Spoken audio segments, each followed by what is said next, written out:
Eddie, you've got to get me out of doing this damn show. Well, I don't know, petition the judge or pay off a witness or something. Okay, what about that guy we both know? You know, the one with the unique and special skill set? Hmm? Of course I'm being obscure, Eddie. Eddie, look, Jasmine, hang on. Jasmine, light taps. No, Eddie, that's what I pay you for. Well, this director here says it's a public service or some nonsense. You've got to get me out of this. What is it, Jasmine? What, we're rolling? Not you, Eddie. Can I finish this? No?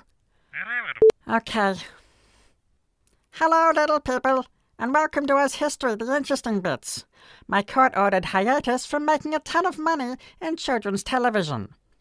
Today, the story of the 1968 Mexico Olympic salute protest and the Australian athlete who was part of it. We start our story in 1960s USA. Amongst the tedious hippies and sitar music, African American people were still struggling for their place at the table. By 1968, the civil rights fight had seen bus protests, sit-ins, marches on Washington, riots, and assassinations.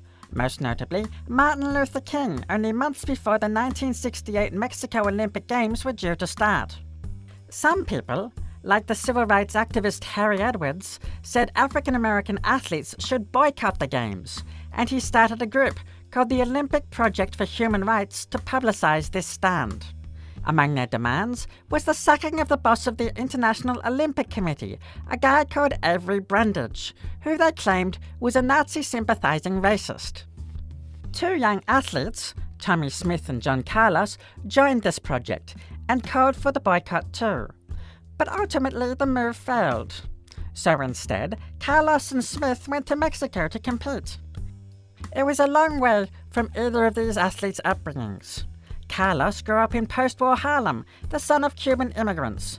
Tommy Smith grew up in a large and poor family in Texas. Both had used sport to help them even the odds stacked against them. So it was that in front of a packed crowd at the Estadio Olímpico Universitario, the two young Americans ran the 200 meters final, taking gold and bronze. And when their time came to take the podium, instead of just accepting their awards, they raised glove fists in what would be later called the Black Power Salute. And that symbol of the defiant fist in the air has been used for inspiration, protest, and bastardized for marketing purposes. And in the middle of it all was this guy, Peter Norman, an Australian man who'd just run the race of his life to take silver. To look at him here, you might just think he's just along for the ride, some guy who just happened to be on the podium. Look closer though, and you see he's wearing that badge from before, for the Olympic Project for Human Rights. And you know there's more to the story. Peter Norman grew up in Melbourne. He was the son of a butcher who got into running because it's what his family could afford. Now, 50 years ago, Australia was a very different place. 1968 was only 2 years after we got rid of that fairly scumbaggy White Australia policy. And it was only 3 years before that Aboriginal people were finally given the ability to vote, which, given they'd been here for thousands of years, was even more scumbaggy. None of this sat well with Peter Norman, who saw it as an article of his faith and his morality to not tolerate racism.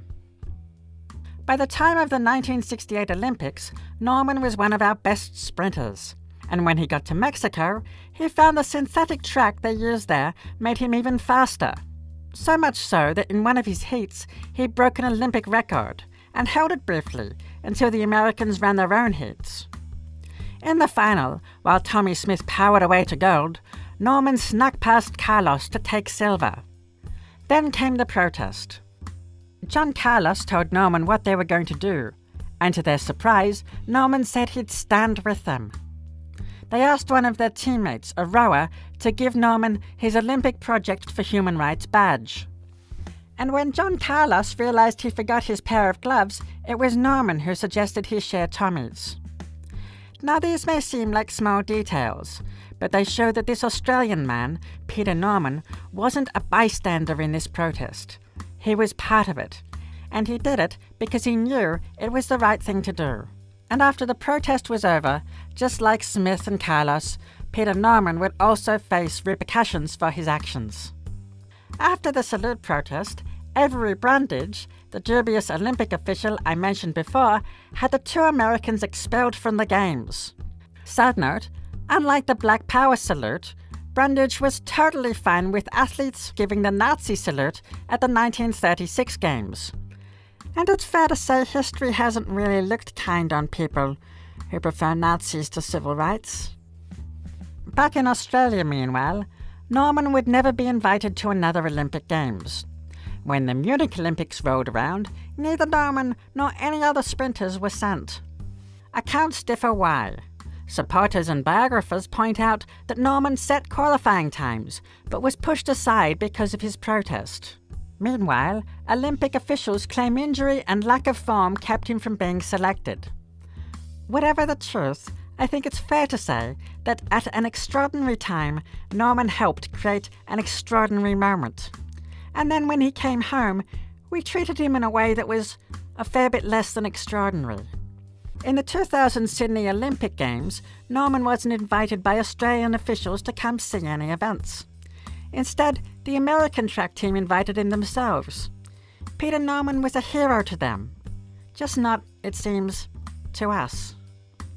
Years later, after his untimely death in 2006, the US Track and Field Association would name a day in his honor, and Carlos and Smith would carry his casket. And later in 2012, the Australian Parliament finally recognized him with an apology for the lack of recognition the nation had given him. And when asked about his actions that moment in Mexico, he said, "It has been said sharing my silver medal with the incident on the victory dais detracted from my performance. On the contrary, I have to confess I was rather proud to be part of it." This has been Oz History, the interesting bits. Yada yada yada yada. You can fill in the rest, yeah? Yeah. I need to make a phone call. Eddie. It's Maddie. Medine Alvarez. Your client, Eddie. Look, about getting me out of this community service, you can drop our appeal. Yeah, I'm going to do it. But if there's a way I could get out of it from doing it with these morons. Yeah, and maybe extract a little cash for me. Good, Eddie.